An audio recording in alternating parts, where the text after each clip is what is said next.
ବାପା ମୁଁ କଣ ଏ ଜନ୍ମରେ କେବେ ବାହା ହେଇପାରିବିନି? ଆରେ ମୋ ସାଙ୍ଗସାଥି ସବୁ ଛୁଆ ମାନେ ବାହା ହେଇକି ତାଙ୍କର ସବୁ ଟେଙ୍କିରେ ମିଙ୍କିରେ ଛୁଆ ହେଲେଣି। ମୁଁ ଛକରେ ବସିଥିଲା ବେଳେ ମତେ ଡାକୁଛନ୍ତି ତାଙ୍କ ଛୁଆ ମାନେ, ଅଙ୍କଲ ଗୋଟେ ଚକୋଲେଟ ଦଉନ।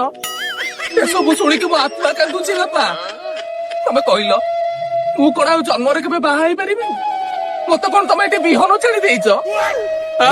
ଆରେ କିଏ କହିଲା ତୁ ବାହା ହେଇପାରିବୁନି? ତୋ ପାଇଁ କଣ ମୁଁ ବାହାଘର ଖୋଜୁନି? ଆରେ ତୋରି ପାଇଁ ବାହାଘର ଖୋଜି ଖୋଜି ମୋର କଳା ବାଳ ଧଳା ପଡିଗଲାଣି। ହେଲେ ତୁ ତ ଗୋଟେ ଅପଦାର୍ଥତା। ସକାଳେ ଉଠିକି ଯିବୁ ଯେ ସେଇ ଛକରେ ବସିବୁ ବସିବୁ ବସିବୁ। ଓ ମୁଣ୍ଡ ଚୁଟି ଦେଖ ଯେମିତି ମୁଣ୍ଡରେ ଗୋଟାଇକି ଆଇରନ୍ ତଳେଇ ଦେଇଛି। କାନରେ ମୁଢି ନୋଳି ତତେ କିଏ ଝିଅ ଦବ? ବାତେରାଙ୍କର ତ ବାପା ତୁ। ଛି ଛି ଛି। ସାଙ୍ଗ ମୋବାଇଲ ଦେଖୁଛୁ କିରେ? ହଉ ଦେଖ ଦେଖ, ଦିନରେ ଦେଖ ରାତିରେ ଦେଖ, କିଛି ମିଳୁ କି ନ ମିଳୁ ତତେ ଶଳା ଚଷମାଟା ନିଶ୍ଚୟ ମିଳିବ। ସାଙ୍ଗ ମୋଦିଙ୍କର ଏବେ ନୂଆ ଯୋଜନା ଆରମ୍ଭ ହେଲା।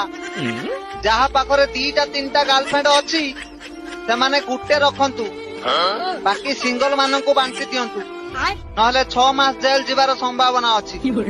ସାଙ୍ଗ ତୁ କଣ ଚାହୁଁଛୁ, ଗୋଟେ ରଖିବୁ ନା 6 ମାସ ଜେଲ ଯିବୁ?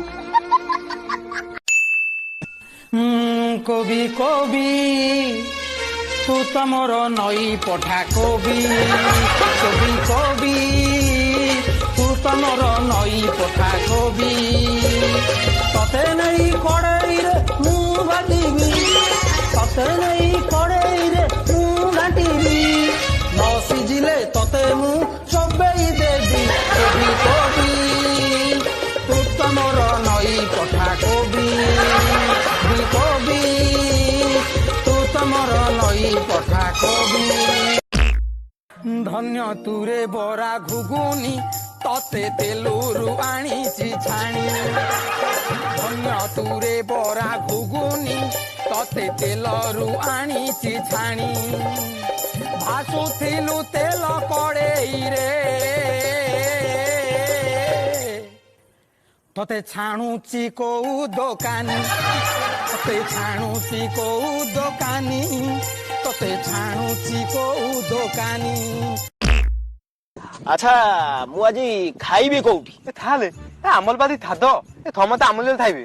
ମୁଁ ଟିକେ ତେଲ ମସଲା ବାପା ଖାଉ ନାହିଁ, ତେଣୁକରି ମୁଁ ସାଧା ଖାଇବି। ତାହେଲେ ଆମଲ ଭାତ ଲେଗିବ, ଆମ ଡାଲି ଲେଗିବ, ଆମ ଶାଗ ଲେଗିବ, ଆମ ଖଟା ଲେଗିବ, ଆମ ଖିଲିଲେ ବି ତମର ଏତେ ଝିଅ?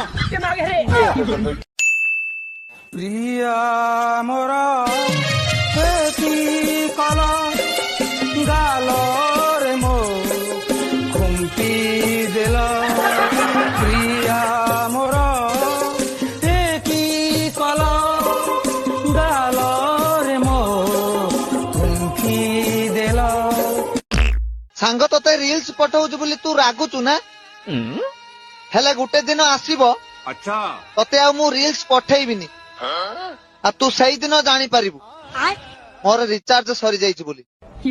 ପୁଣି ରିଚାର୍ଜ କରିବି, ତତେ ରିଲ୍ସ ପଠେଇବି। ତୁ କଣଟା କରିବୁ କର।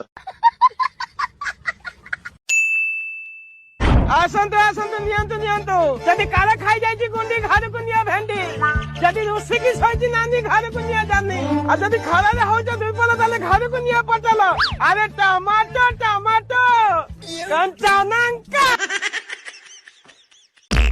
କୋଣାର୍କ ମନ୍ଦିର, ଏଠାରେ ବିଭିନ୍ନ ପ୍ରକାରର ପୁରାତନ କଳା କାର୍ଯ୍ୟ କରାଯାଇଛି ଏବଂ ଏ ମନ୍ଦିରର ମୁଣ୍ଡି ମଧ୍ୟ ମରା ଯାଇଥିଲା।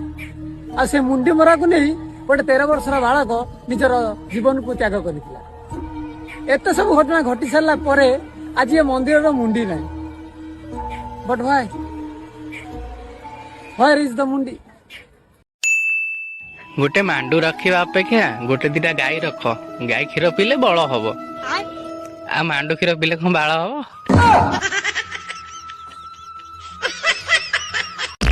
Again, giddini,